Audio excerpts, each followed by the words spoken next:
Balurghat B Ed কলেজের বাৎসরিক সাংস্কৃতিক অনুষ্ঠান অনুষ্ঠিত হচ্ছে রবীন্দ্র ভবনে। বালুরঘাট বিএড কলেজের ছাত্রছাত্রীদের দ্বারা অনুষ্ঠিত হবে এই বাৎসরিক অনুষ্ঠান। এদিনের অনুষ্ঠান মঞ্চে আলোচিত করেছেন এদিনের অনুষ্ঠান মঞ্চ আলোকিত করেছেন ভারত সেবাশ্রমের মহারাজ বিএড কলেজের কর্ণধার নবকুমার দাস, বিশিষ্ট আইনজীবী সুভাষ চাকি, সুশোভন চ্যাটার্জি, বঙ্গরত্ন অমূল্য রতন বিশ্বাস, বিশিষ্ট সমাজসেবী স্বপন বিশ্বাস সহ বিএড কলেজের অধ্যাপক অধ্যাপিকা।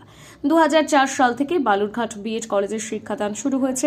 শিক্ষাদানের পাশাপাশি প্রত্যেক বছর বাৎসরিক সাংস্কৃতিক অনুষ্ঠান হয়ে আসছে।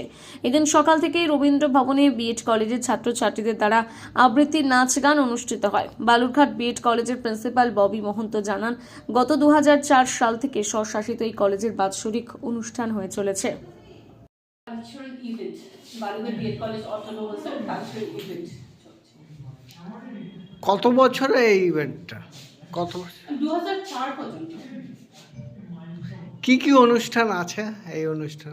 গান বাজনা, তারপরে আবৃত্তি, বাইরে থেকে শান্তিনিকেতন থেকেও আসবে। কতদিন চলবে এই অনুষ্ঠান? আজকে একদিন। আপনার নাম? Doctor Bobby Mahanta, principal Balurghat B Ed college. বাৎসরিক সাংস্কৃতিক অনুষ্ঠান। একটু জোরে বলুন। বাৎসরিক সাংস্কৃতিক অনুষ্ঠান কতদিন চলবে এই অনুষ্ঠান?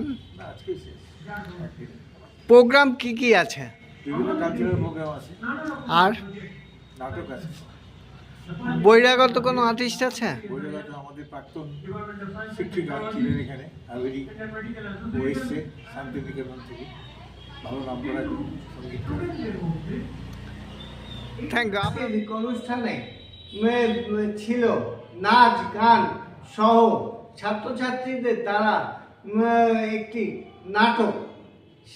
বালুরঘাট থেকে শিবশঙ্কর চ্যাটার্জি রিপোর্ট, দক্ষিণ দিনাজপুর।